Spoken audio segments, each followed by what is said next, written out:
Antonio, and welcome to this edition of Cover to Cover.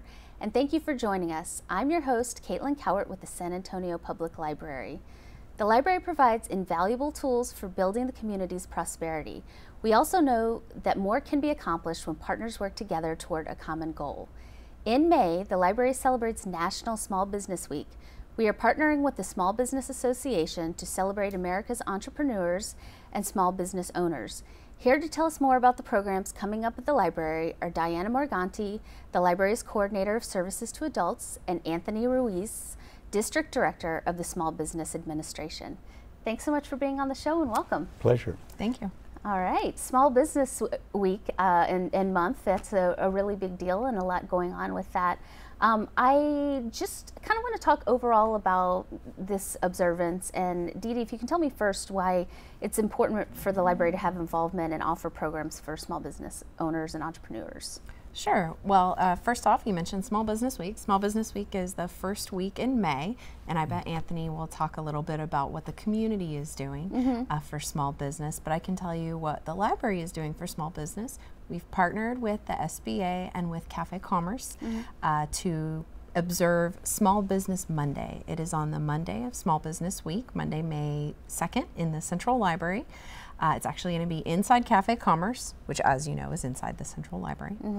We're going to have folks from Small Business Administration, from Cafe Commerce, from various community partners such as SCORE, the St. Bernard Project, and more. They'll be there to talk to entrepreneurs and budding entrepreneurs about how to start and build a small business, and we'll be talking about library resources, government resources, and community resources to help in those endeavors. Great. And then Anthony, tell me a little bit about the SBA and what you do and what you offer with the SBA.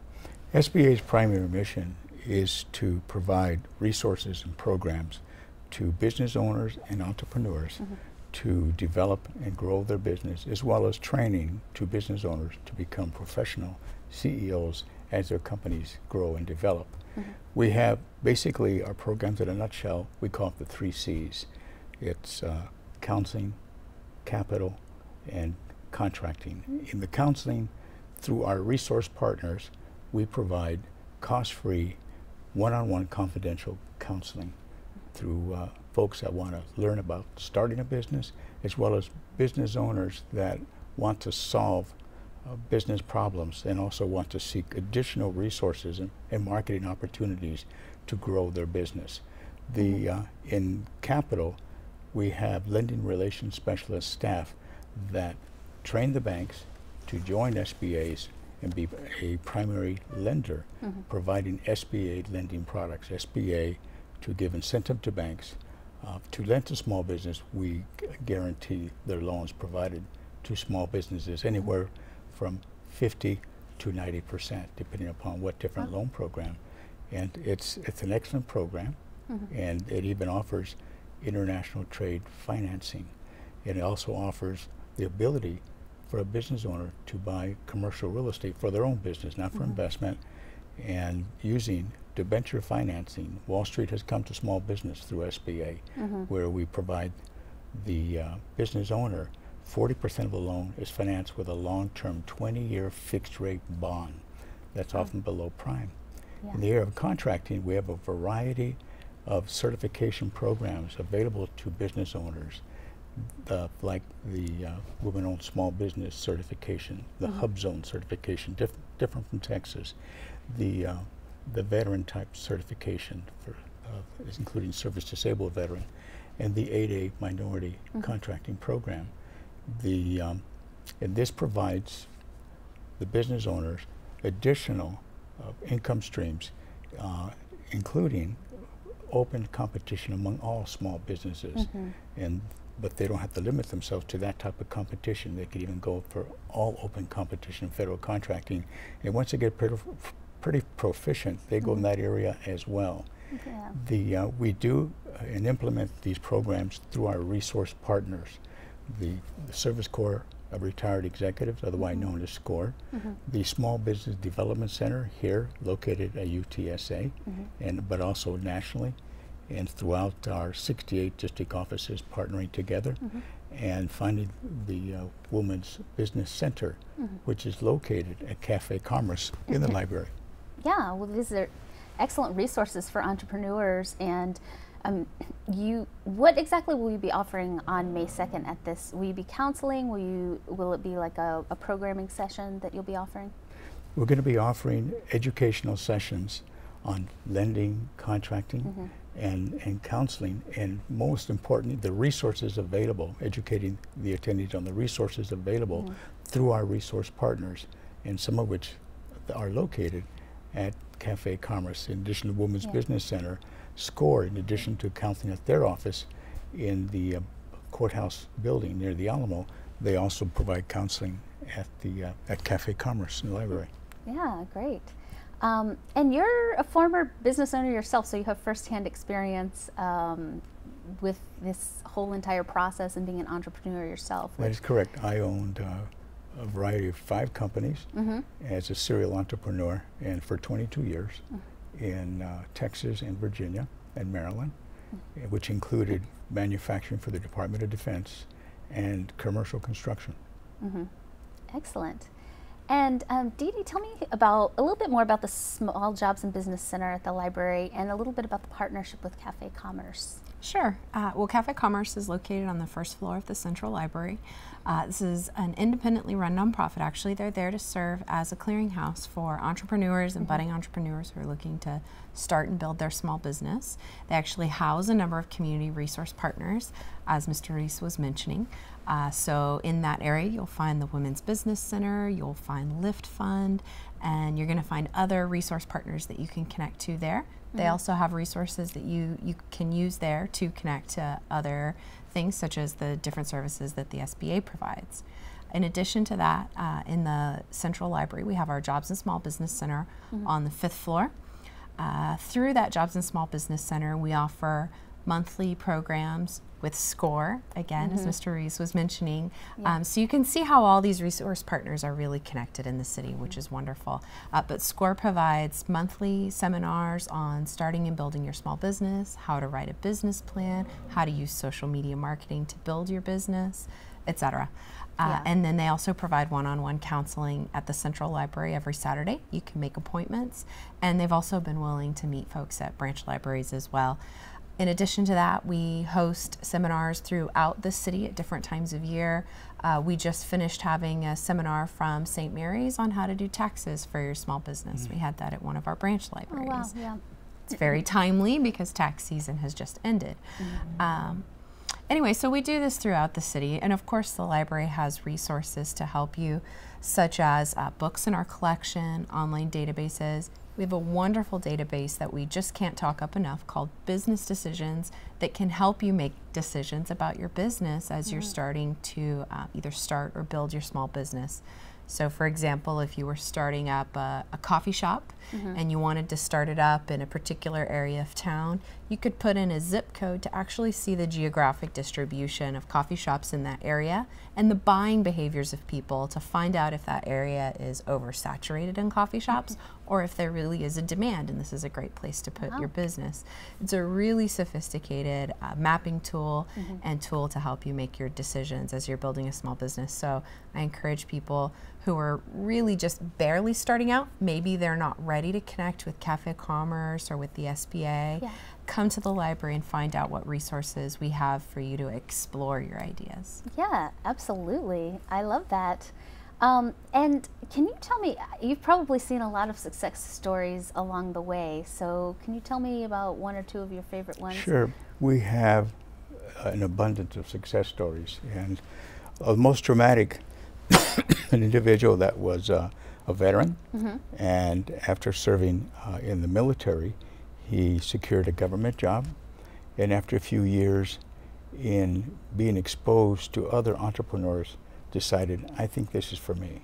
And he started in the basement of his home and gradually hired people that were smarter than him, learned a lot from them, and as a team, there was synergy between these different talents that he's hired. He was very good at that. Eventually, in 10 years, he grew to be $1 billion company. Wow. And literally $1 billion. and he had to graduate early from the 8A program because, God bless him, he was no longer socially or economically disadvantaged. Yeah. But he prospered through the program, and he learned how to use the 8A program as well as the veteran certification. We've had other companies that literally became an IPO, and or they were acquired at a very attractive price by larger companies. Mm-hmm, mm-hmm. That's so fascinating. And I love that story because, you know, as you said, this gentleman hired people that were smarter than him, and I think that's just such a quality of excellent leaders that you want to excel your business, not necessarily, of course, to avoid being threatened by the people that are working with you. And in his case, it really worked out in a wonderful way for him. He was an outstanding leader, not only in his company, but also in his community. Yeah, absolutely. Well, that's very wonderful. Is there anything else? We just have about a minute left that you'd like to share about SBA? You want to talk about the May 2nd event? Sure, absolutely. I hope that people will come out and join us on Small Business Monday at the Central Library inside Cafe Commerce. It's going to be the first Monday of the month. It's going to start at 9 o'clock. We're going to be going through all the way through 5 o'clock. It's going to be a full day kind of mini conference. There will be opportunities for networking. There's going to be a lunch and learn about preparing your small business for disaster, whether that's weather, tornado, flood, or any other kind of disaster. The folks from the St. Bernard Project will be there. We're also going to have sessions throughout the day from government resources and more. And for other events, go to sba.gov and /San Antonio. Yeah, because this is a very special day that is being offered to San Antonio entrepreneurs, but of course these resources are available all throughout the year, so anytime someone's interested in collaborating or getting more information or receiving counseling, it's available at the library and through SBA. So thank you both so much for being here. Glad to be here. Thank you. All right. Thank you for sharing all that great information with us. Now it's time for a short break, but when we come back, we'll talk about another important May observance coming up at the library. Stay tuned.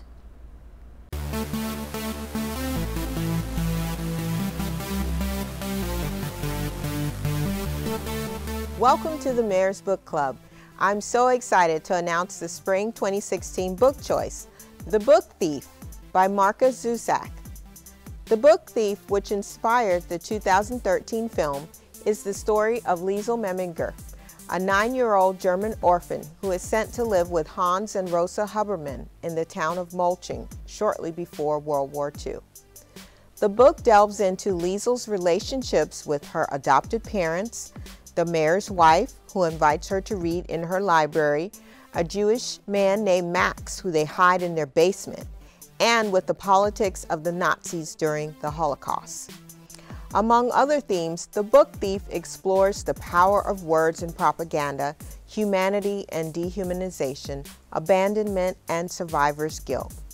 During the months of March, April, and May, I encourage everyone to read The Book Thief by Markus Zusak and then participate in discussion and events that focus on the themes of the book at their local branch library. Engage with other members of the community and share a love of reading with each other. One of the roles of libraries is to advance reading and support literacy.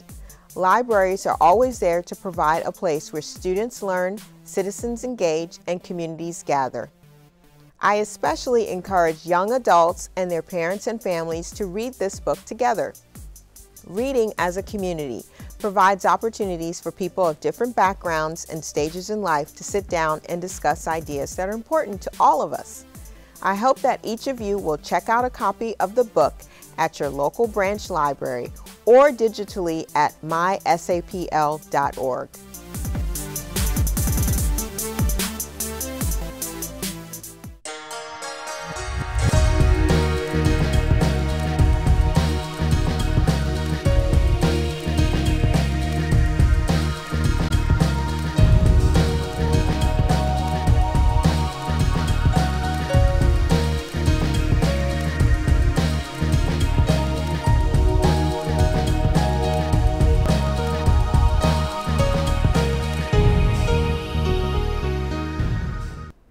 Welcome back to Cover to Cover.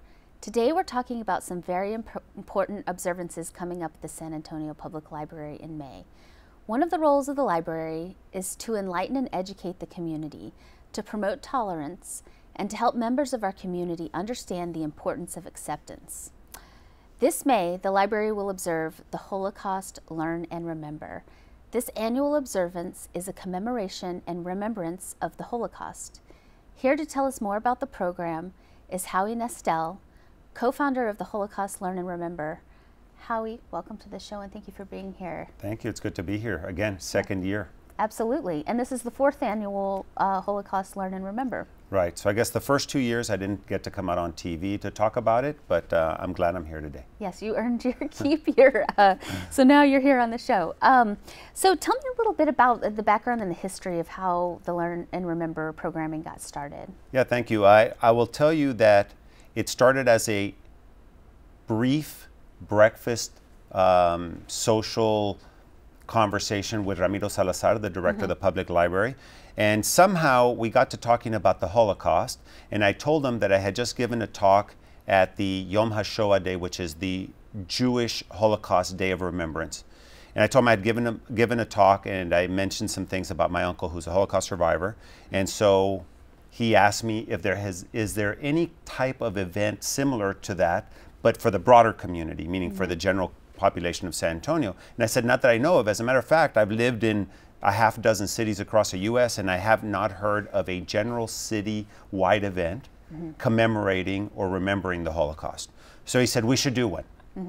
And then we left it at that. And then the next time we got together, we talked about what kind of ideas we could generate to do some type of learning event. And that's how the Holocaust Learn and Remember, which is the name of the program, was created. And now we're on our 4th year, and we've had at least visitors to the exhibit numbering in the thousands. We've had events, speaker events at all of the branch libraries, again with hundreds of attendees. And then we generally do one either big opening event or one big closing event that's also very well attended. And it's basically a learning event for the general population of San Antonio. Yeah, absolutely. And this year's opening event is on May 2nd at 10 a.m. in the morning, and it's at the Holocaust Museum, correct? Correct. And that we're generally treating as a press conference and an introduction to the event to invite the citizens of San Antonio to come out to, one, to visit the website, which is learnandremember.org, and to see a listing of all of the events that are going to be taking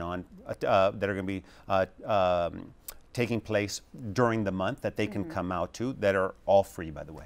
Right, absolutely. And I think it sets a really important tone about the importance of the observance, why we're doing this.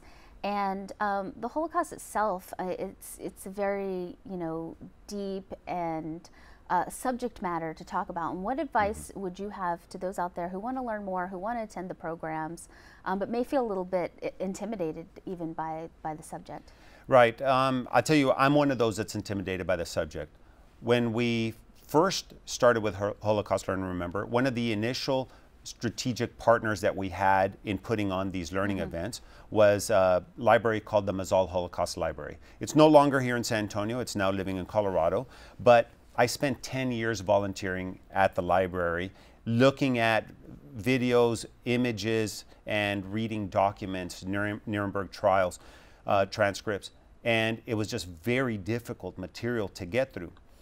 I came to the conclusion that a lot of people don't want to learn much more about the Holocaust because it's in the past and there's nothing they can do about it now. However, I took a different approach and I said, what can we learn from it to keep some of those things from happening again? So while we don't strictly focus on the 6 million Jews that were murdered during the Holocaust, we talk about other groups that have been targeted. So we talked about gypsies, homosexuals, political dissidents, people with physical and mental disabilities that were targeted by the Nazis.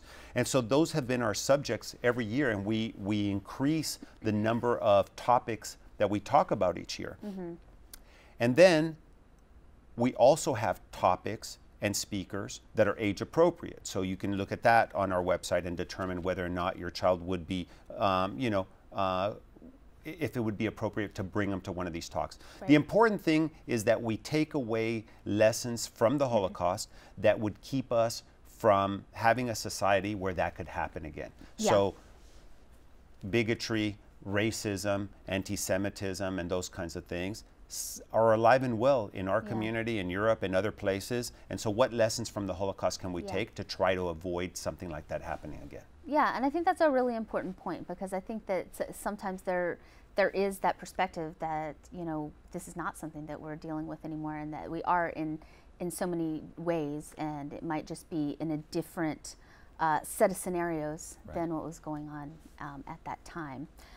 So tell me a little bit more about like some of the programmings that we're going to see. We're going to hear from survivors and people who have had firsthand experience through their families. Yes, I mean, that's unique to San Antonio and to a few other cities across the country that have Holocaust survivors, people that were in concentration camps that are still alive, that will talk about that in public. There are very few of them left, unfortunately, and to hear a first-hand account from somebody who was at a concentration camp or had at least some experience during the Holocaust is a unique privilege. So this year's topic is children of war.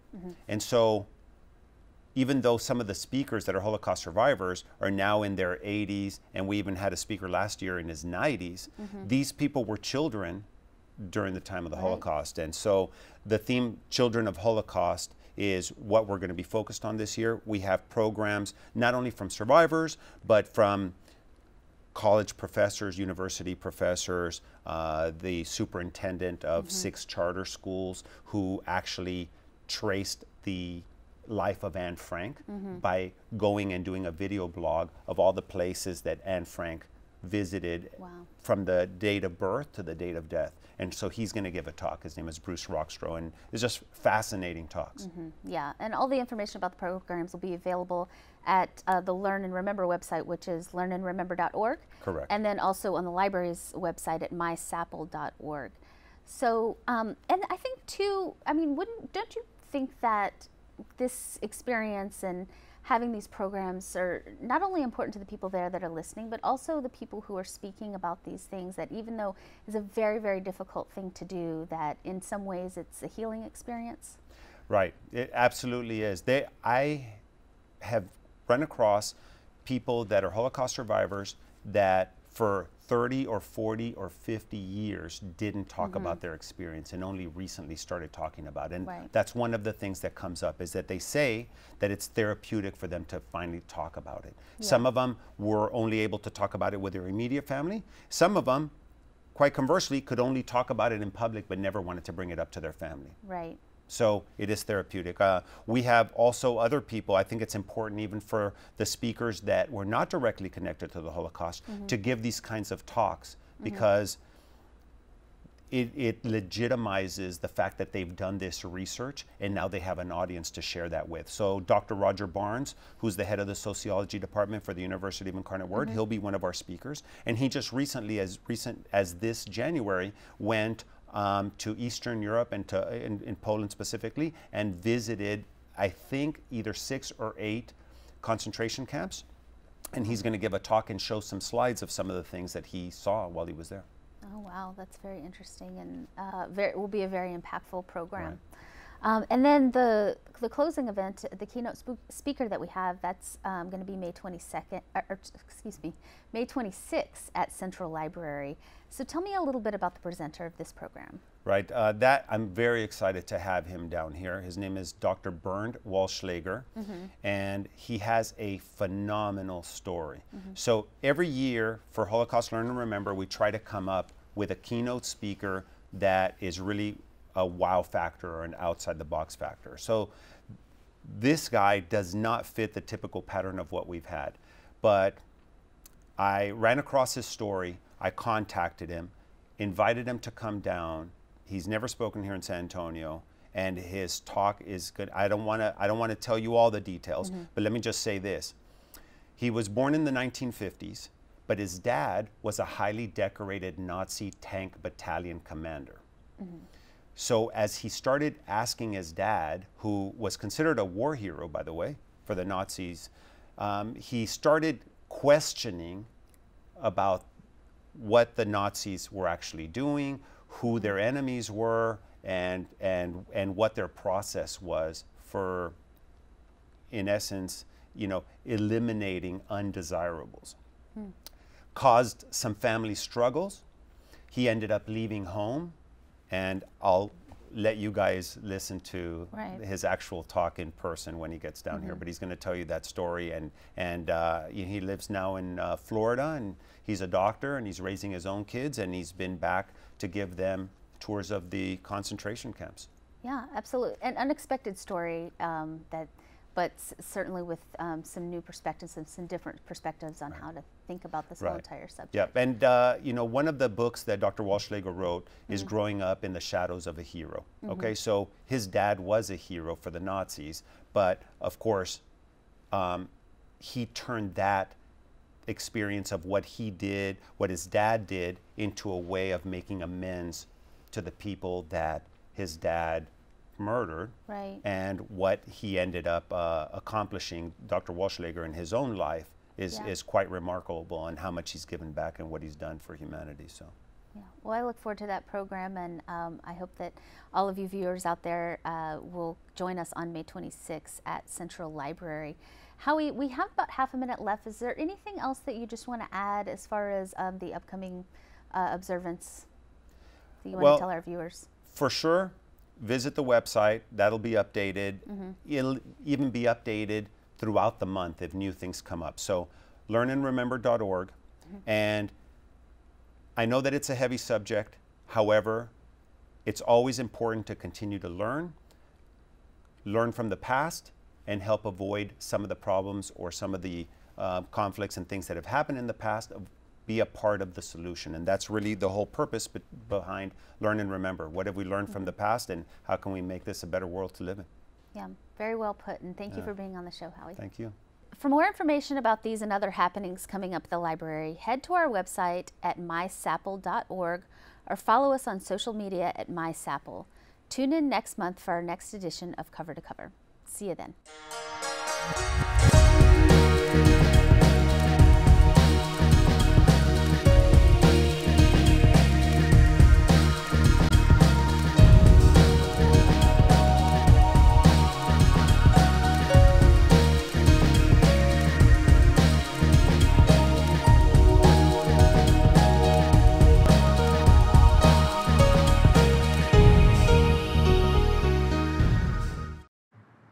How can I help my daughter with her reading? Searching for help with Dachshund breeding.